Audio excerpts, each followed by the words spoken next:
evening, students. So today we are going to study lesson number 3 of social science, which is weather and climate. Weather and climate बेटा, हमने अपने बड़ों के मुंह से या बहुत बार हम क्या सोचते हैं कि वेदर और क्लाइमेट एक ही चीज़ होती है, मौसम. अगर कोई हमसे पूछेगा कि वेदर का मतलब क्या है तो भी हम मौसम कहेंगे, और कोई पूछेगा क्लाइमेट का मतलब क्या है तो भी हम मौसम ही कहेंगे. पर इन दोनों में बहुत ही छोटा सा डिफरेंस है जो कि आप लोगों को याद रखना है. तो वो क्या है कि वेदर मतलब क्या होता है, डे टू डे का जो है, रोजाना का जो है, कि अगर आज का वेदर क्या है, कल का वेदर क्या था और कल का वेदर क्या होगा. तो ये डे टू डे की जो मौसम में बदलाव आते हैं उसे हम वेदर कहते हैं. बट जो क्लाइमेट होता है बेटा, ध्यान से सुनिएगा, जो क्लाइमेट होता है वो sum total of weather of a place. किसी भी प्लेस का जो वेदर है उसका सम टोटल होता है. ठीक है, जैसे कि 10 साल हो गए, हमें 30 ईयर्स हो गए, हम उस वेदर को रिकॉर्ड कर रहे हैं और फिर अचानक से उस वेदर में कुछ चेंज आता है तो उस चेंज को हम क्या कहेंगे, क्लाइमेट. सम टोटल होता है वो. जैसे कि हम क्लाइमेट को समझाने के लिए एक एग्जांपल ले लेते हैं. जो उत्तराखंड में बाढ़ आई थी उसे हम वेदर नहीं कहेंगे, क्योंकि कोई डेली थोड़ी ना आती थी वहाँ पे बाढ़. जो 2013 में आई थी वो डेली थोड़ी ना आती थी, वो तो एक क्लाइमेट चेंज की वजह से आई थी. और वो उससे उस चीज़ को हम क्लाइमेट कहेंगे. उस वक्त पे जो वर्ड यूज़ हुआ था वो हमने क्लाइमेट वर्ड यूज़ किया था, क्योंकि वो क्या था, वेदर बहुत बार चेंज हुआ, उसके बाद वो बाढ़ आई. तो हमें कैसे पता चला कि ये क्लाइमेट है, वेदर नहीं है. कैसे? क्योंकि हम क्या थे, पिछले 10 सालों के 20 सालों के रिकॉर्ड रख रहे थे, उससे पता चला हमें कि ये क्लाइमेट है. तो मुझे उम्मीद है कि आप लोगों को वेदर और क्लाइमेट के बीच में डिफरेंस समझ आ गया होगा.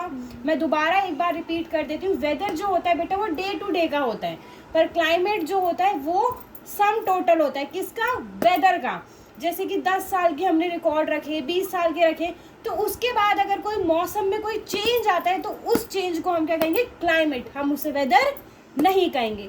ठीक है, तो आप सब अपनी PDF ओपन कर सकते हैं जो आपको स्कूल से मिली हुई है, वेदर एंड क्लाइमेट. मैं उसी से पढ़ाऊंगी. तो देखिए, स्टार्ट करते हैं. Lesson number 3, weather and climate. मैंने आपको इनका डिफरेंस समझा दिया है. Let's start reading the daily. तो लेट्स स्टार्ट. वेदर क्या है? The daily state of atmosphere at a place is called its weather. तो वही वर्ड डेली आ गया. मैंने भी आपको ऊपर क्या समझाया था, तो डे टू डे का होता है.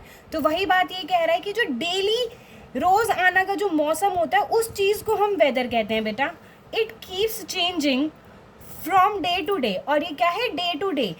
हमेशा वेदर चेंज होता रहता है. हम कभी कहते हैं कि कल बारिश आई थी तो ठंडी हवा चल रही थी, आज बारिश नहीं आई तो बहुत ज़्यादा धूप है, बहुत गर्मी है. तो ये क्या है बच्चा? चेंज होता रहता है. It may be cool and wet today. हो सकता है कि आज बारिश आई है तो आज थोड़ा मौसम सही हो, but Sunny and dry tomorrow. But हो सकता है कल धूप हो. तो ये है हमारा weather. But to determine the climate of an area daily weather is taken into account. तो वही मैंने कहा कि क्लाइमेट क्या है, सम टोटल होता है, और क्लाइमेटिक चेंज के लिए हमें वेदर की रिकॉर्ड्स रखने पड़ते हैं. तो वही ये बात कह रहा है, टू डिटरमाइन द क्लाइमेट. किसी भी एरिया का क्लाइमेट डिटरमाइन करने के लिए, पता लगाने के लिए डेली वेदर इज टेकन. रोज का वेदर हम रिकॉर्ड में रखते हैं, तभी हमें पता चलता है कि वेदर में क्या चेंज आया है कि हम उसे क्लाइमेट बोल सकें. Taken into account over several years. वही मैंने आपको एग्जाम्पल देके बताया था कि उत्तराखंड में जो बाढ़ आई थी वो डेली नहीं आती थी. हमने बहुत सालों के रिकॉर्ड रखे, उसके बाद हमें पता चला कि ये क्लाइमेटिक चेंज है, वेदर नहीं है ये. ठीक है, अब आगे बढ़ते हैं. The climate of a region. किसी भी एरिया का जो क्लाइमेट होता है वो क्या होता है बेटा? Is the sum total of its weather conditions over a long period. Long period मतलब 1 साल के लिए नहीं, उसे हम लॉन्ग पीरियड कहेंगे. जैसे 10 साल के लिए हम रिकॉर्ड कर रहे हैं, 20 साल के लिए रिकॉर्ड कर रहे हैं, तो ये चीज़ होती है. ठीक है, अब देखिए, अब एक बात बताइए कि किसी भी चीज़ में, क्लाइमेट में अपने आप तो चेंज आता नहीं है. तो क्लाइमेट में जो चेंज होती है उसकी कुछ वजह होती है. तो हमें नीचे 6 वजहें दी हुई हैं, अब हम इस पर डिस्कस करेंगे. तो क्या बोलता है? The factors that determine the climate of a place. जो वो फैक्टर हैं जो कि एक जगह के क्लाइमेट को डिटरमाइन करते हैं, बताते हैं, वो कौन से फैक्टर्स हैं. तो हम पहले से स्टार्ट करते हैं. तो जो फैक्टर्स हैं वो, सबसे पहला फैक्टर क्या है बच्चा? Distance from the equator. Equator से कितना डिस्टेंस है? देखिए, मैंने आपको समझाने के लिए, जैसे इक्वेटर है, पहला पॉइंट हमें यही दे, इक्वेटर से डिस्टेंस. एक मैप होगा, आप मैप देखते हैं तो उसमें डॉटेड लाइन होती है.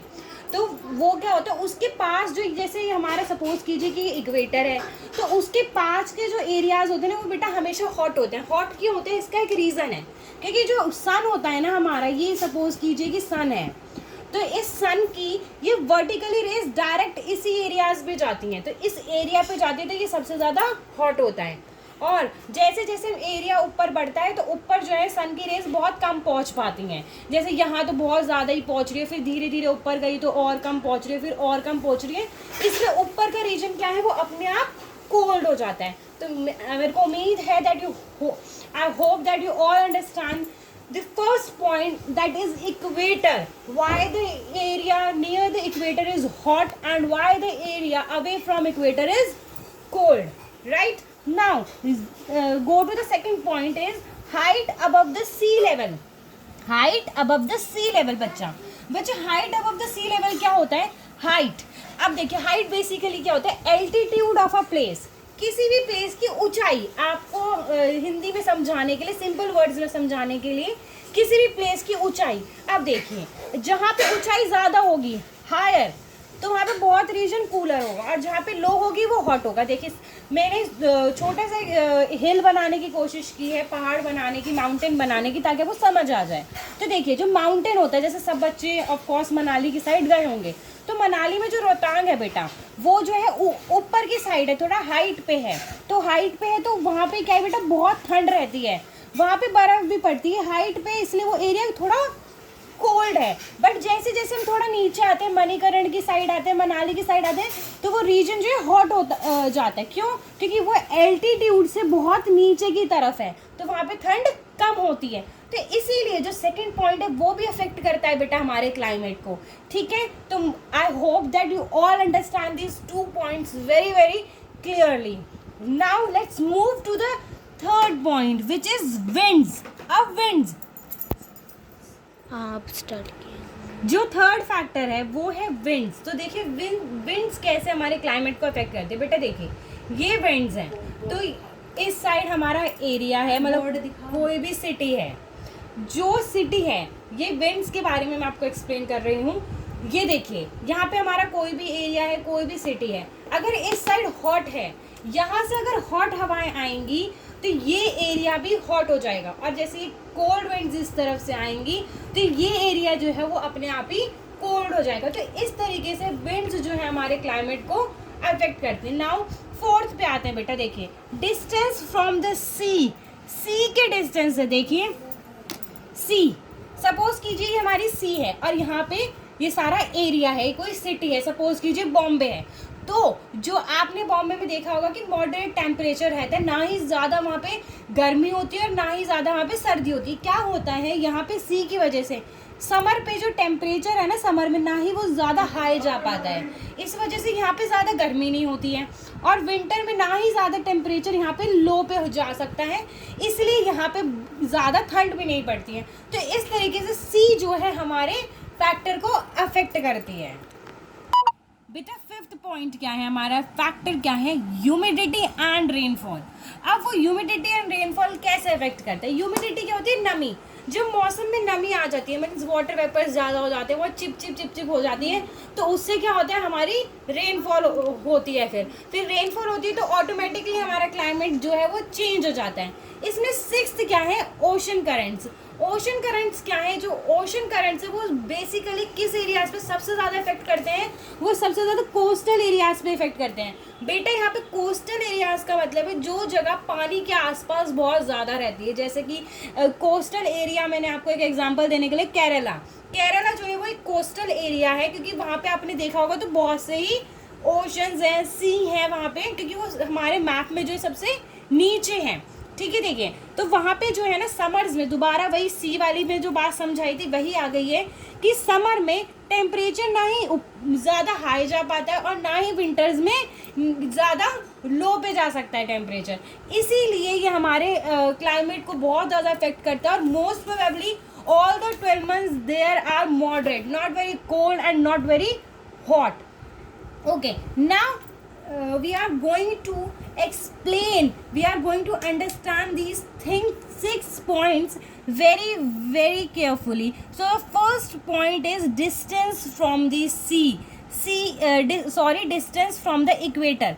इक्वेटर से क्या डिस्टेंस होता है, तो आपको यहाँ पे डायग्राम दिया हुआ है कि ये जो है आप गौर से देखिए तो ये इक्वेटर है, यहाँ पे सन है. तो मैं दोबारा समझाती हूँ, मैंने ऊपर क्या आपको समझाया था कि ये जो डायरेक्ट रेज, देखिए इन्होंने भी दिखा रखी है डायरेक्ट रेज आती है तो यहाँ पे हॉट होता है.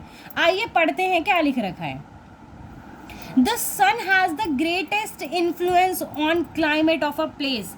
जो सन है ना उसका बहुत ज़्यादा इन्फ्लुएंस होता है, असर होता है किस पर, एक प्लेस के क्लाइमेट पर. क्यों, कैसे होगा, क्योंकि इक्वेटर है, अब उसके पास सन होगा. जैसे कि हमारे पास इक्वेटर है, उसके पास सन की रेज जाएंगी, डायरेक्ट जा रही हैं तो यहाँ पे सबसे ज़्यादा हॉट होगा. फिर ऊपर जाते जाते ये रेज कम हो जाएंगी तो यहाँ पे बहुत ज़्यादा ठंड होने लगेगी. तो इस वजह से इसका बहुत ज़्यादा इन्फ्लुएंस रहता है. इट हीट्स द लैंड, ये लैंड को हीट करता है. सी एंड द एयर, क्या कहता है कि ये बहुत ज़्यादा गर्म कर देता है लैंड को, सी को और एयर को. The rays of the sun falls vertically on the equator. Again the same thing is going to be tell to you that what, sun की जो है वर्टिकल रेज इक्वेटर पे पहुंचती हैं, वो सन की वर्टिकल रेज इक्वेटर पे पहुंचती हैं. They cover a smaller area, thus the equator areas get more of the sun's heat and have a hot climate. तो ये क्या कह रहा है कि जब उसकी वर्टिकल रेज इक्वेटर पे पहुंचती हैं तो वहाँ पे बहुत ज़्यादा हॉट होता है. वही मैंने आपको वीडियो की स्टार्टिंग में जब मैं 6 पॉइंट्स आपको ब्रीफली बता रही थी तभी मैंने ये चीज़ आपको क्लियर कर दी थी. तो आगे पढ़ते हैं. As we move towards the poles the rays of the sun strike the earth slantingly. तो क्या कहता है, जैसे ही हम इनके पोल्स पे पहुंचने लगते हैं, नॉर्थ पोल है आप गौर से देख सकते हैं और ये साउथ पोल है, तो यहाँ पे जो है ना रेज टिल्टेड वे में जाती हैं. तो टिल्टेड वे में जब जाती हैं, हमारा ये देखिए ये हमारी इक्वेटर है, ये हमारा सन है. तो यहाँ पे जो ये तो डायरेक्टली जा रही है तो यहाँ पे एरिया हॉट होगा. और जैसे ही ये नॉर्थ पोल है और ये साउथ पोल है, जैसे ही ये यहाँ पे जाएगी तो ये स्लांटिकली जाएगी. और जब ये ऐसे जाएगी तो यहाँ पे सन की रेज अपने आप ही कम पहुँचेगी और ये एरिया क्या होगा, कोल्ड. तो देखिए दोबारा क्या कहता है, as we move towards the pole the rays of the sun slantingly जाती है. They have to travel farther through the earth's atmosphere. They also cover a much larger area, thus the temperature at these poles remains low. तो क्या कहता है कि यहाँ पे इसे, ये जो सन की रेज है इसे बहुत ज़्यादा ट्रेवल करना पड़ता है, इसलिए यहाँ पे टेम्परेचर जो है लो रहता है. तो अब आगे क्या बोलता है, the north frigid zone and the south frigid zone are the farthest from the sun. जो आपको ये फ्रिजिड जोन दिखा रखे हैं, तो ये नॉर्थ फ्रिजिड जोन है, साउथ फ्रिजिड जोन है. ये आप देख सकते हैं कि सन से कितना दूर है बेटा, सन यहाँ पे और ये लोग कितना दूर है. देखिए सपोज कीजिए यहाँ पे कि ये हमारा ये फ्रिजिड जोन्स हैं, तो देखिए आप खुद ही हिसाब लगा सकते हैं कि ये सन से कितना दूर है. तो यहाँ पे ज़्यादा ठंड होती होगी. देख regions receive very little sunlight, तो इन तक क्या है, बहुत कम सनलाइट पहुंच पाती है. Therefore these regions have very cold climate, इसी वजह से इन रीजन्स में बहुत ज़्यादा कोल्ड क्लाइमेट रहता है. तो आपको फर्स्ट फैक्टर होपली समझ आया होगा कि किस तरीके से हमारा क्लाइमेट जो है अफेक्ट करता है. आगे thus we see that the distance from the equator is an important factor. अब हमें कैसे पता चलता है कि जो डिस्टेंस है इक्वेटर से वो कितना इम्पॉर्टेंट फैक्टर है.